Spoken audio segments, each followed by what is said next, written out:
Sa ika-75 araw ng digmaang Hamas at Israel, ay muling nagpakawala ng puwersa at lakas ang Israel sa Jabalia, kung saan 3 batalyon ng Hamas ang kanilang nawasak at nagresulta ng pagkapaslang at pagsuko ng daan-daang mga Hamas. At ang muling pag-usbong ng usapang tigil putukan para mapalaya ang mga natitirang bihag sa Gaza ay muling sinulong. Kaya naman, kung bago ka pa lang napadpad sa aking channel, is-subscribe mo na yan. Pindutin ang like at notification bell para palagi kang updated sa mga mahahalagang kaganapan sa mundo. Tara, simulan na natin.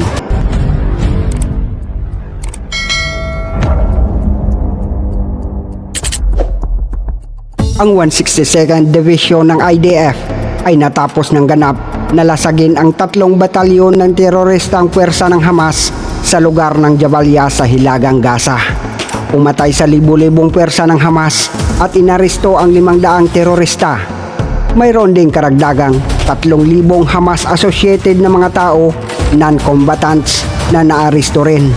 Mahigit sa 70 mga inaresto ang direktang lumahok sa masaker noong ika-7 ng Oktubre sa katimugang Israel.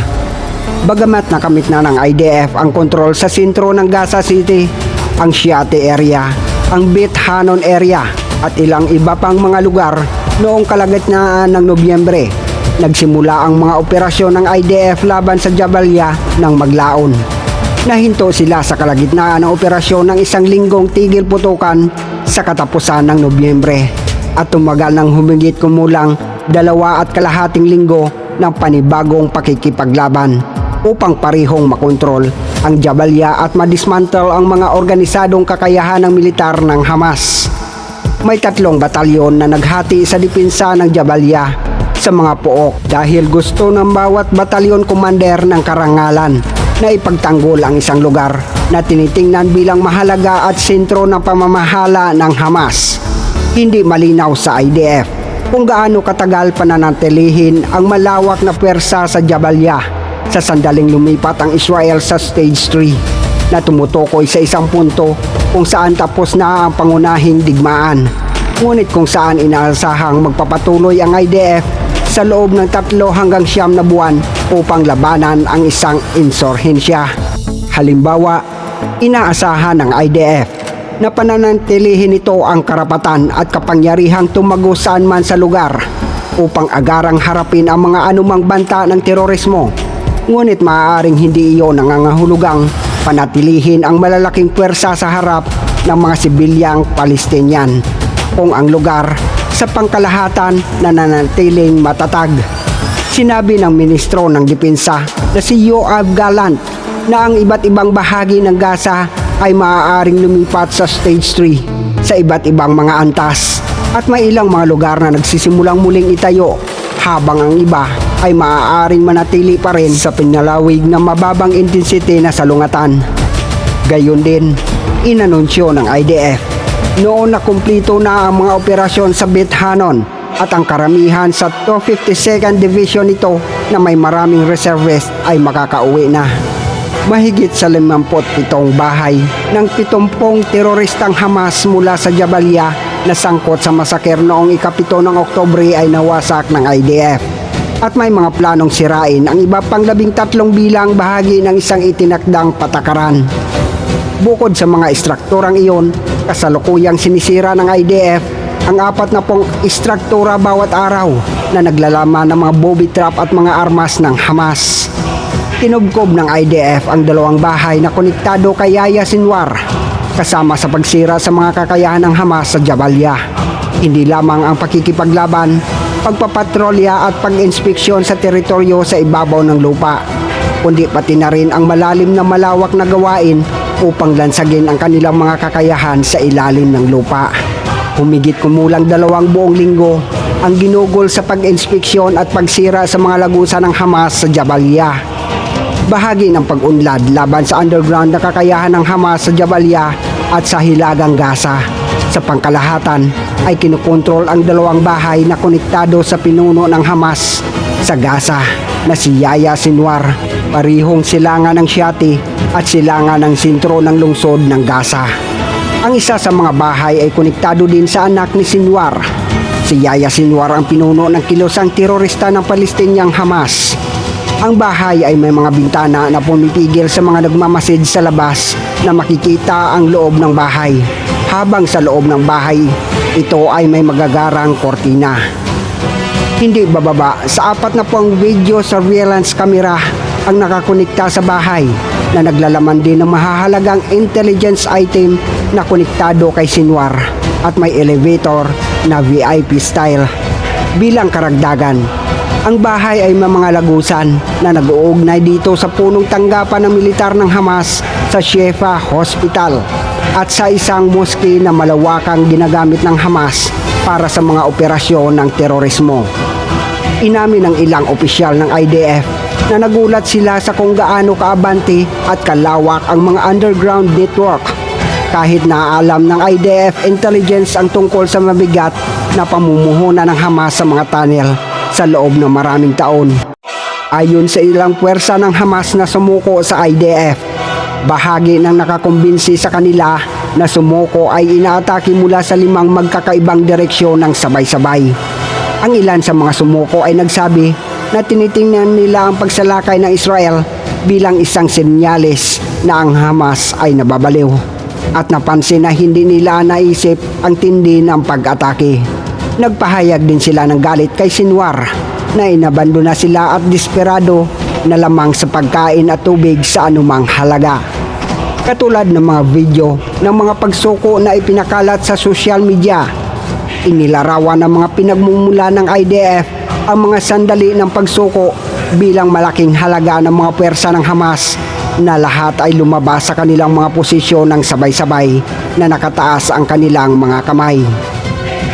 Isa sa mga susunod na misyon ng IDF 162nd Division ay kasangkot ang pagkamit ng kontrol sa mga lugar ng Darads at Tofa na sinasabing ang huli at pinakamaliit na natitirang lugar ng Hilagang Gaza na hindi pa rin gaanong nasakop ng IDF. Ang Darads at Tofa ay ang mga tanging lugar sa Hilagang Gaza na patuloy pa rin nakakapagpapaputok ng mga rocket kung saan karamihan sa mga rocket na pinaputok sa Israel ay nagmumula ngayon sa Rafah sa malalim na katimugang Gaza.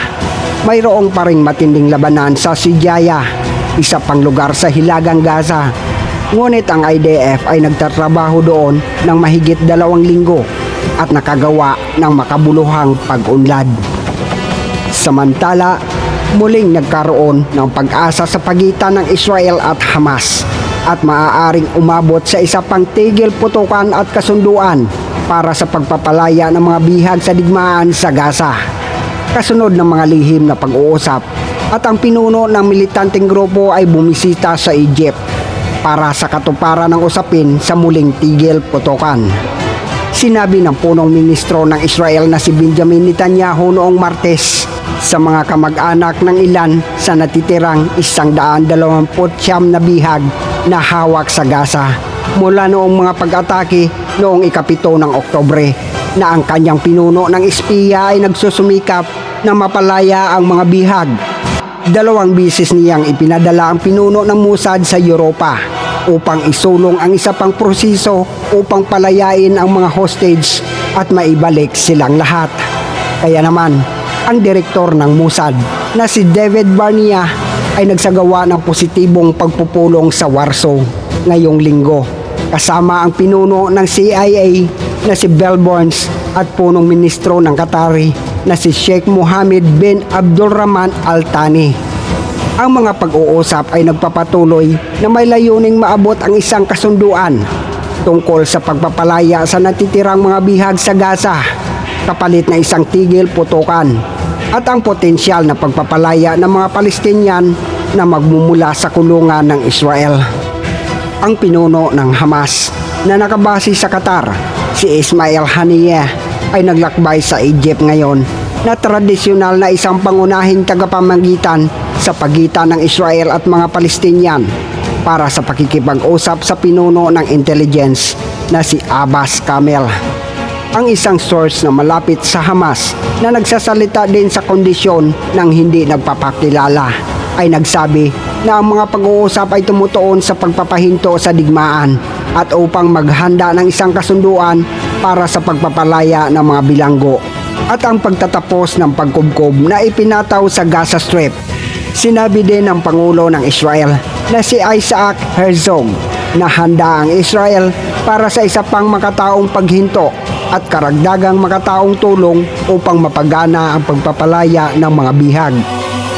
Ang alok na tigil putukan ng Israel ay nangyari matapos ang Israeli military ay nagkamali sa pagpatay sa 3 hostage na hawak ng Hamas sa Gaza sa gitna ng bakbakan.